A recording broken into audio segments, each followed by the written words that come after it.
Welcome to the Bouquet Toss, the podcast that helps you plan your wedding day your way. We're your hosts, Jessica and Sari, and each episode we take a deep dive into the traditions and trends you either love, hate, or straight up don't understand to help us all figure out why we do weddings the way that we do.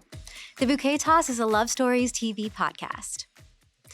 And today, we are talking about wedding registries. Yes. Why do I feel like this is like a complicated thing for everyone? It shouldn't be, right? No, I don't think it should. I mean, there's so many options these days. Absolutely. And I think that they've made it easy for us, right? Yeah. But I feel like a very big thing that people just have questions about all the time is like, what is appropriate to put on your registry? Yeah. The answer really these days is whatever you want. Yeah. I mean, so, okay, I think there's a few things. I think people are afraid to like stray a little bit from the traditional like kitchen items because it's, I guess, what's expected. Right. Traditional, if you will.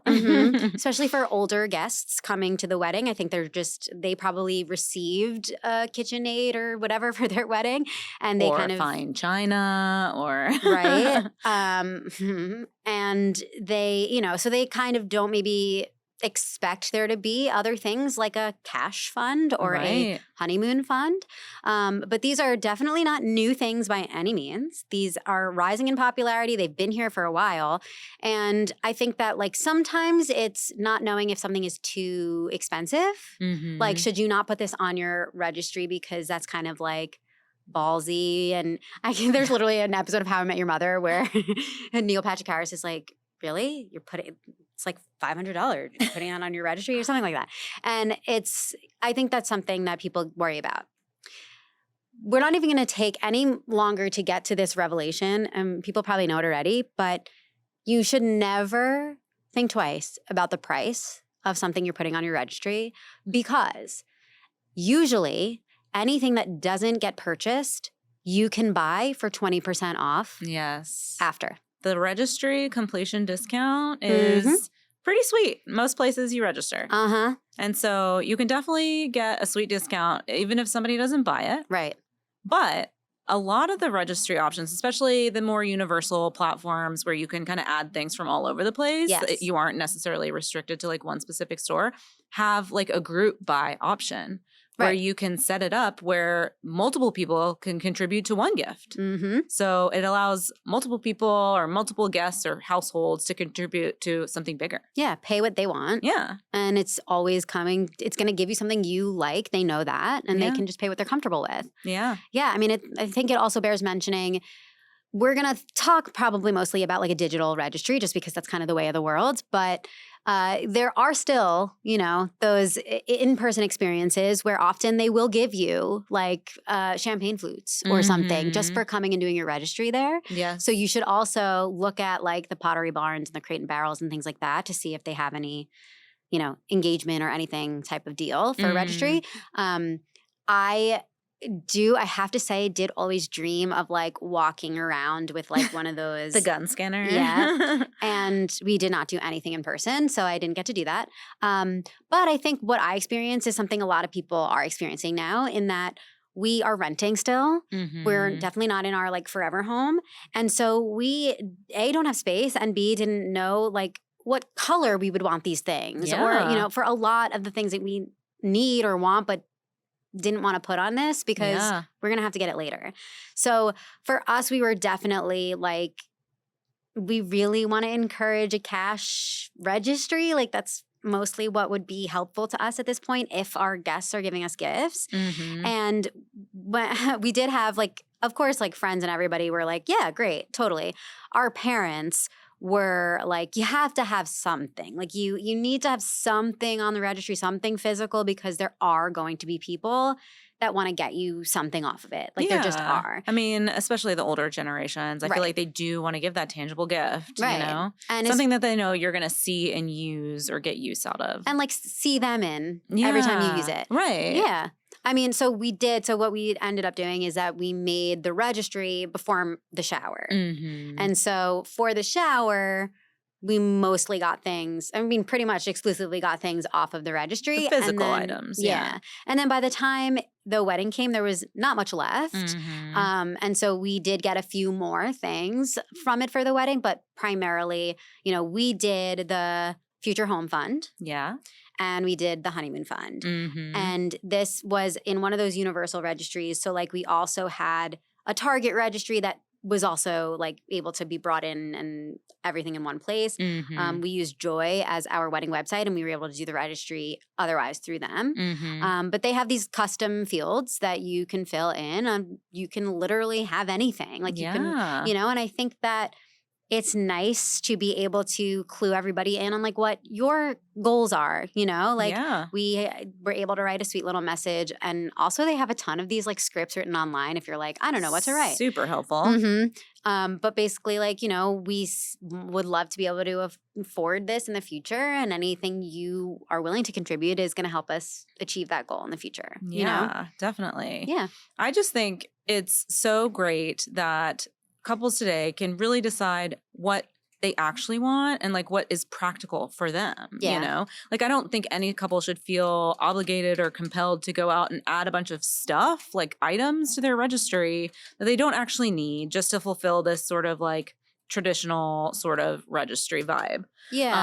And really, I think in those messages that you're putting on your wedding website and the way that you're communicating it is really key in explaining the values that you have and why those things are meaningful or important to you. And it will help your guests see the value in gifting those things to you and those experiences or whatever else you might be adding through the more universal make your own registry. Make your own registry.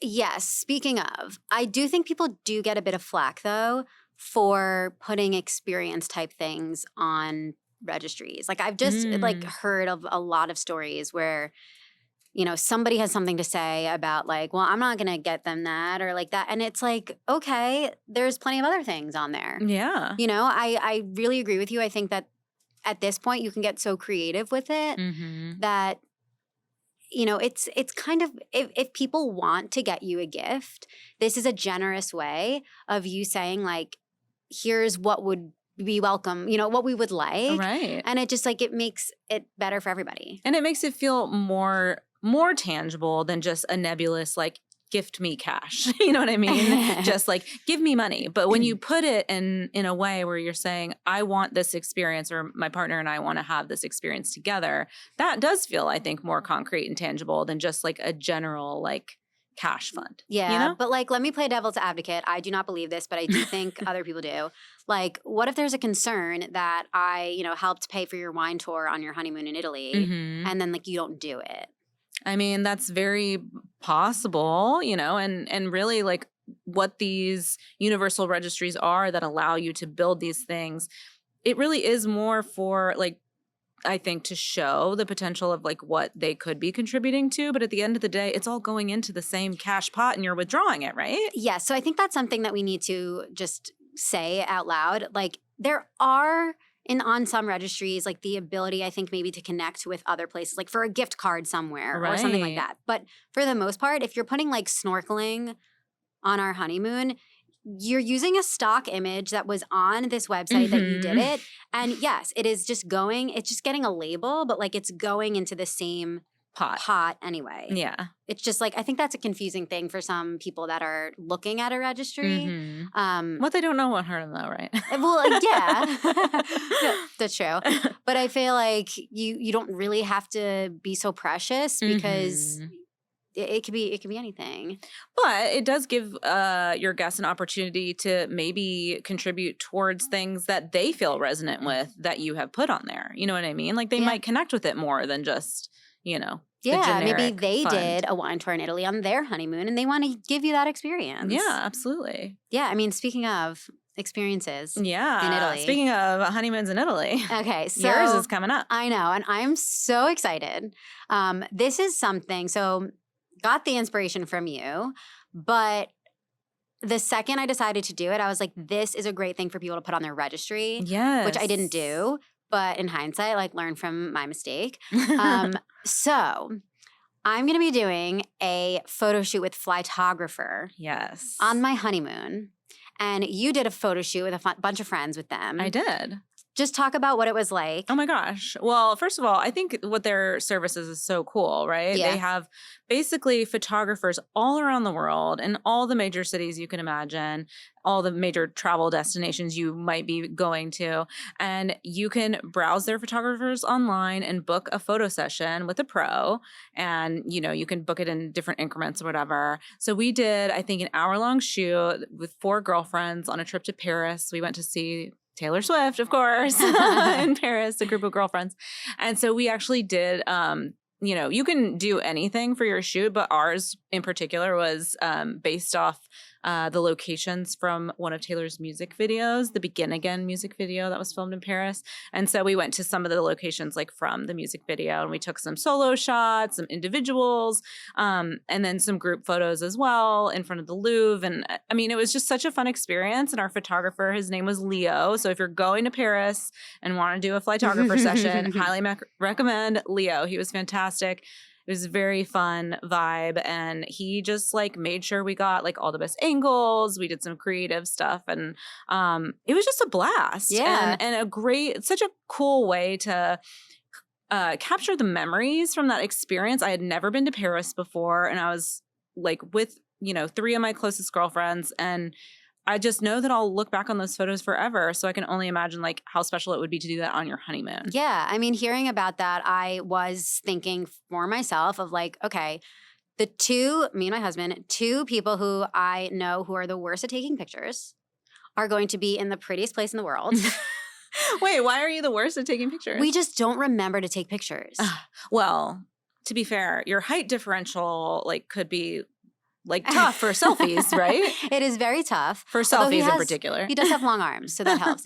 But yeah, I mean, we just don't think of it. Yeah. And maybe, I don't know. You're too in the moment. Well, that's what he would say. Like, and he's so chronically not online that he's like not trying to do it for the gram ever. Yeah. So we forget to take pictures always. Like our families are always like, hey, did you take any pictures? Can you send us pictures? And we're like, oh, damn it. So that was part of it. I was like, we're going to forget. We're not, and it would be amazing to have beautiful pictures. Absolutely. And like, gotta be honest, we did an engagement shoot. We did our wedding pictures. And we kind of loved getting real professional photos of ourselves. But there's just something different about like a professional person like capturing the light in the right way, and like that's a luxury to me. Yeah, definitely. And when I think about it, I'm surprised that this didn't become popular sooner. Yeah. Because the wedding day, you plan for a year, sometimes more. You invest a lot of money. You want to get the perfect photos to remember it forever. But like your honeymoon is just as big of an event, you know? And those memories are truly priceless. Like that's where I feel like a lot of people really forge like that beginning period of like your marriage, And so being able to have professionally captured photos of those really priceless memories, I think is amazing. Yeah, and everybody's going to ask you for pictures when you get back. Yes. And you're going to have even more content to post on the gram. Capital C content. Capital C. But yeah, so do you know where you're going to do your photo shoot yet? Yeah, we're going to do it in Venice. Oh my gosh. I think they said we could do it like on a gondola ride. Oh my gosh, you have to. I think maybe we will. Oh, so romantic. I can just imagine the 2 of you like on your little gondola, a little kissy photos. Yeah, I mean, I think it'll be really cool. Oh, it's going to be so sweet. How do you feel that Ryan will feel about the photo shoot? He's not as excited as me, I will say. I do think he feels good that it puts him a little bit off the hook of having to take photos, because he agrees. Like we don't think about it. We like forget. And like we're going to be like, we'll probably have 800 pictures of food and like none of us. Yeah. And so. Well, now you have a tripod. I know, but I don't think I want to bring it. He would be mortified. He'd be mortified if I set up a tripod. Do it early in the morning before anybody wakes up. It's fine. But the fact that you can get this professional experience means that you'll have beautiful ones and the pressure's off for the rest of the time. And I mean, it's such a smart. Do you know, did it start from the pandemic because people were like doing smaller like elopements and things like around the world? That's a great question. No, actually, it started way before that. I read that they started in 2013 and like people thought it was crazy, but now there's a global marketplace where you can go and find a professional photographer in any city and literally like book them on demand, almost like ordering an Uber or something. You know what? That is a really good way to look at it. Yeah. Like we need those services on demand wherever we are these days. And I think we hit on this in every episode, but at this point in our lives, like the world that we live in, content is everything. It's true. Like a lot of us curate an Instagram account just so we can remember the things that we do. And certainly like just like professional photos in any aspect is such an amazing thing. Like a lot of my girlfriends have done like lifestyle just shoots for fun. Just to have, like, that's amazing. I think it's like we don't treat ourselves to things like that enough. And there is a lot of value in having this like professional thing. And the fact that you could literally go anywhere. I mean, they have people all everywhere. over the world. Yeah. And I think it's great, you know, obviously for the honeymoon. I did it on a girls' trip. You could do it on a bachelorette trip. You could do it just with your bestie, with your sister, with your family, you know. Elope. Yeah. Literally. You could do an elopement, basically. So I just think it's so brilliant. It's reasonably affordable too. Yeah. And you get a whole gallery of beautiful photos. You could put them in an album. You can post them on Instagram. You can just enjoy them and remember that time, whatever those special moments were to you. And I just love it. They have like 35,000 5-star reviews. I mean, like this is more common than I feel like people think. It's like a need that is being filled. And I don't know. It's pretty cool. And so, okay, the reason I even brought this up, I feel like this is a great thing to put on your registry because if somebody sees, and you know, it's not a gift card for them or whatever, you would just like put it, you know, like you would make the custom cash fund or, you know, home fund or anything. But imagine like putting that on your registry and being like, we would love to have these moments captured. You know, we would like to do a Flytographer shoot on our honeymoon or anywhere. I feel like, I don't know. I just think that's a really smart, fun, different thing. And like if I saw that on a registry, I would definitely be like, oh, I want to contribute to that. Yeah, because it's really contributing to that person being able to capture those priceless memories. Right. It's a little bit out of the box and like unexpected. I feel like there was a time where like the honeymoon fund like was revelatory. Yeah. and not that long ago, but certainly a number of years ago. 2005-ish is when I think it was like Honey Fund was the first one when they came on the scene. And I think it took a bit of an adoption period. I think that there's a lot of people still that are like, that's not what I would want my gift to go towards.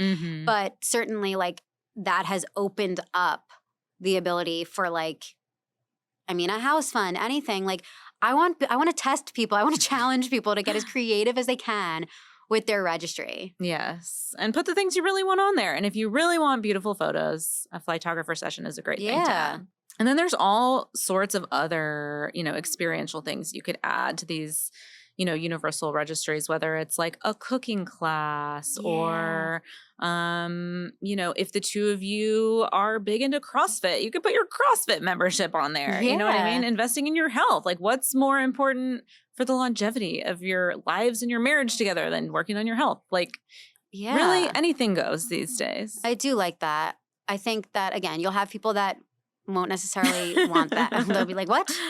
But then there'll be other people that are like, yeah, I want to give them something. I want to gift them something they're going to use. Yeah. I think it's just, it comes back to really, again, I feel like I say this in every episode, but people are getting married later. Yeah. And we live in a time where it's almost impossible to buy a freaking house. So it's don't even get me started. So it is like these traditional things, while they are really amazing and like it does feel like the wedding is a time for you to get them,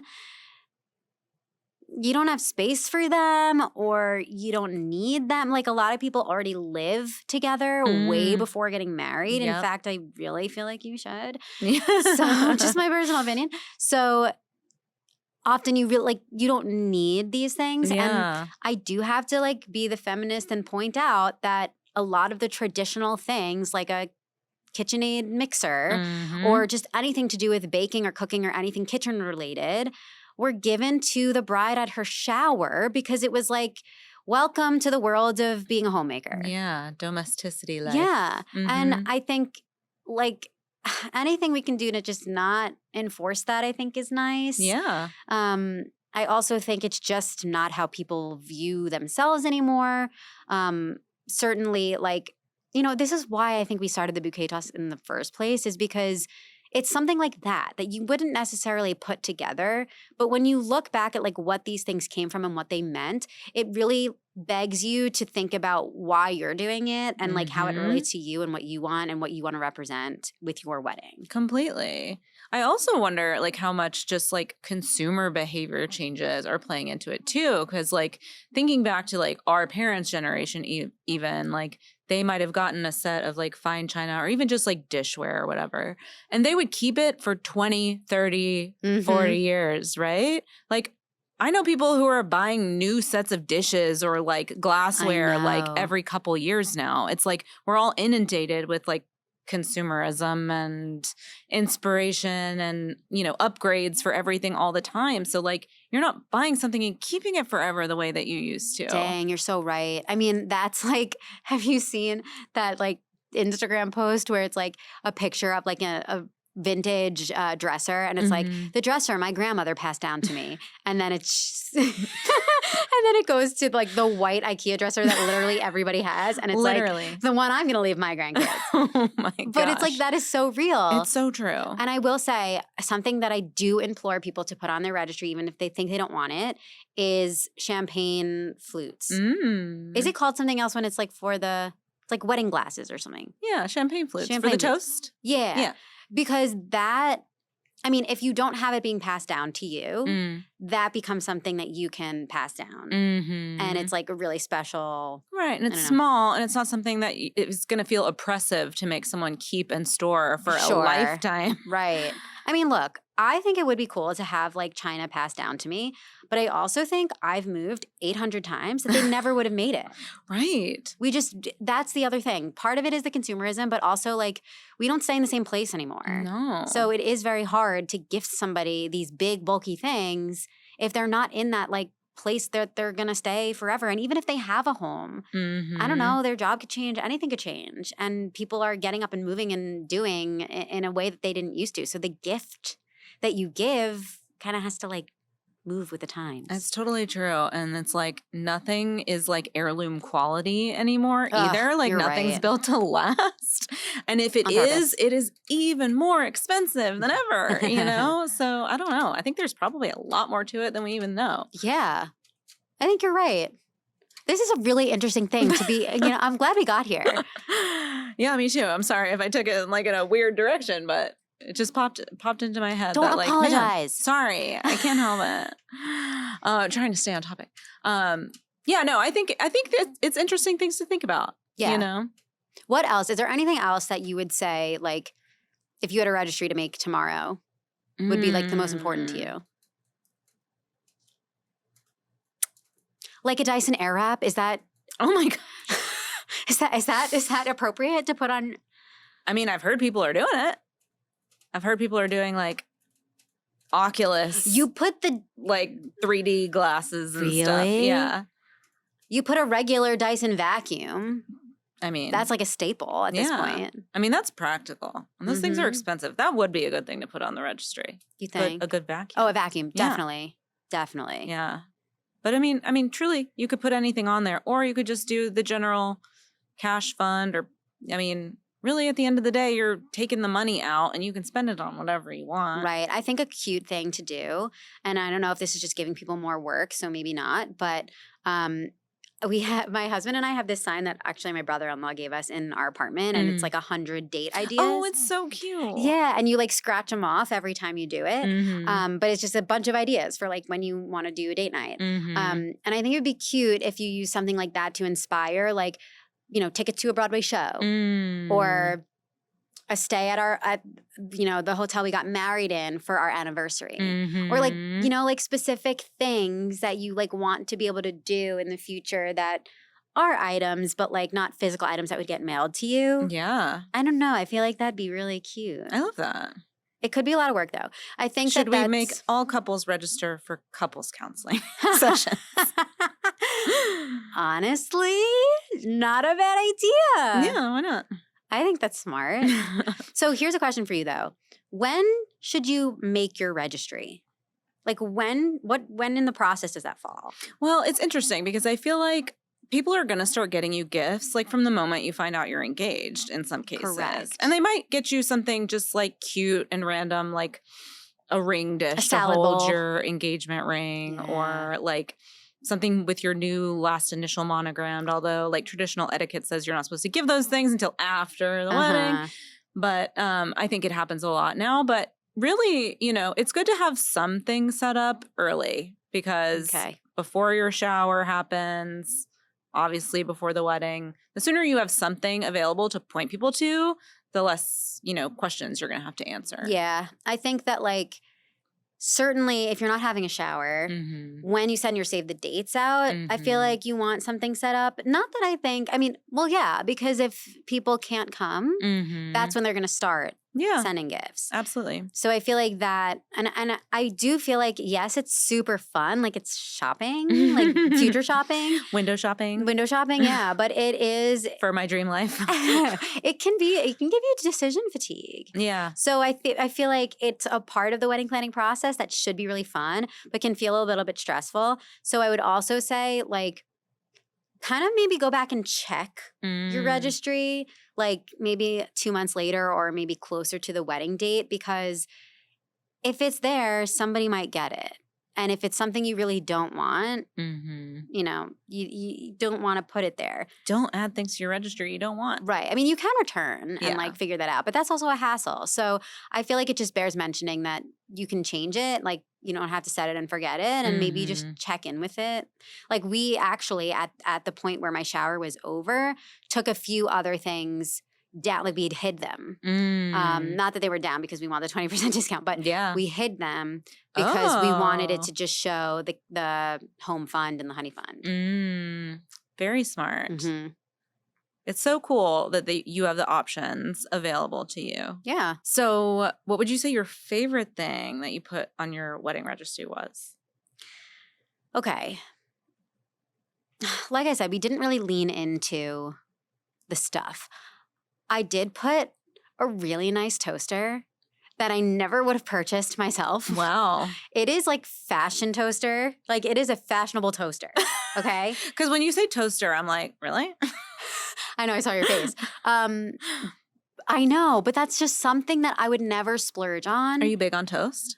No. But Ryan and I did not have a toaster for the first 4 years that we were together. Wow. Just didn't have room on the counter in our tiny New York apartment. Relatable. And we couldn't toast anything. Not that we did. We didn't. We stopped toasting anything. And when we moved and we had more space, it was one of the first things I was like, I want room for the air fryer to stay out because we always had to put it back. And I want to get a toaster. And wasn't initially thinking it needed anything that nice, but was looking window shopping for the registry. And weirdly enough, this toaster was caught my eye, and I was like, this is something I would feel really happy to be gifted. Yeah. And it comes with these other accessories that you can put on it to heat things up. It's I don't have the accessories yet, but that it's just an unexpected thing that I was really glad that it felt crazy at first, and then I was really, really glad that I put it on. And then we put new silverware, and we haven't changed it out yet, which you may have noticed while you were here. But we have all new silverware, and we really wanted that because right now we have an amalgamation of stuff that his parents gave him when he moved out, stuff I bought from IKEA when I first moved out, plus some random one-offs that my parents gave me. It's completely mismatched, stuff that we inherited from roommates of ages past. It's just so eclectic. And I was I feel like a grown-up moment for us would be to have uniform utensils. But now they feel so special that I'm I don't want to open them yet. But I'm glad we put that on. Well, that's what do they say? Don't save it for a rainy day, or don't save it for a special occasion. You got to use it. I know. And enjoy it. All right, maybe tonight we're going to open them. Bust them out. That would be fun. Okay. So that I was happy. And then I just, I've talked about it 60 times already, but the cash fund, the home fund for the home and for the honeymoon, it's what we wanted. So I didn't have any qualms. I know there's some people who are still going to watch this and be like, oh, I don't know. Is it okay? Is the etiquette there? I don't know. I'm really glad that we did that. Yeah. Well, we're going to have to do a recap episode when you're back and hear all about your honeymoon and your Flytographer session. I know. I mean, the registry thing that didn't make it on my registry, but now I'm doing anyway, and I'm so excited about it. So exciting. I can't wait. So fun. Well, this has been great. I hope that our listeners got a lot of ideas for their wedding registry as well, and look forward to doing this again soon. Good. Before we wrap up, you want to play a quick game of Keep It or Toss It? You know I do. All right, let's do it. This is Keep It or Toss It, Weird Things on a Wedding Registry edition. I love it. Okay. A garbage can.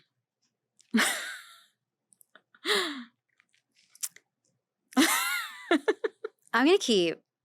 I have to say, one almost made it on mine. I mean, it's practical. I absolutely say keep. They're expensive. They're expensive, and you're never going to get like a nice one for yourself. No. Unless Who's going to spend that on themselves? I know. And it almost made it on mine. And then honestly, why'd you take it off? I can't even remember why. It might actually be one of the items we just hid. Because nobody got it. Nobody got it. So we're going to get one soon. There you go. Mm-hmm. Okay. So items for grilling. Keep it. Yeah. I mean, if you got the space to grill. If you have a grill, I don't know anybody who does, but good for you if you do. All right. What about a scuba diving certification? Keep it. Yeah? If that's what you want. Yeah. Especially if it's something you and your partner are going to do like, together. if you're going to do it on your honeymoon, then yes. It's an undertaking, too. It's like not something you can do in a day. It's like a several-day course and like studying and stuff. And it's prepping you for your honeymoon. Yeah. If you're doing it on your honeymoon. Yeah. I don't know. Cool. Keep it. It's cool. Custom shirts with like your name, like husband and wifey on them. People put this on their registry? Apparently sometimes. Bouquet Toss. Yeah. I just don't put that on the registry. Yeah. That's something that I'm just like, if you want that, just get it. Yeah. Or ask your bridesmaids to get it for you. Completely. Okay. What about sex toys? Toss. That does not go on your registry. That's TMI. Yeah. But apparently some people have put it on their registry before. Like, thanks for the sex toy, grandma. Like, no. Could you imagine? This is literally the How I Met Your Mother episode where why do I keep quoting this? But Robin gets Lily a vibrator or something like that, and she puts it on the gift table, and then when they go to give it, she's nervous because she's like, oh, everybody got her like things for her kitchen. Oh my gosh. And I don't want to do it. So she switches the card and it happens to be grandma's card, so it looks like grandma got her that. I forgot that episode. Uh-huh. Oh, it's just, it doesn't belong there. No, it really doesn't. Like, keep your private life out of your wedding registry. So people get you like all sorts of stuff for like your kitchen, your bedroom, whatever. But what about like bathroom supplies? Yeah, that's a toss. I feel like some things are practical, yes, but it's not romantic. No. So get whatever you need for your bathroom for yourself. Yeah. And I literally can't think of one thing that would be right. Like, it's like for your baby shower, you'll get a diaper. All right, well, that was fun as always, and I'm glad that we got to A, talk about registries, B, hype me up for my photography shoot, and C, sit down again and talk about savvy ways to plan for your wedding. This has been great. See you next time. Thanks for tuning in to the Bouquet Toss from the team at thebudgetsavvybride.com. The Bouquet Toss is a Love Stories TV podcast. Please don't forget to rate, review, and subscribe on all of your favorite streaming channels and follow Budget Savvy Bride on social media. As always, stay savvy and stay tuned for our next episode.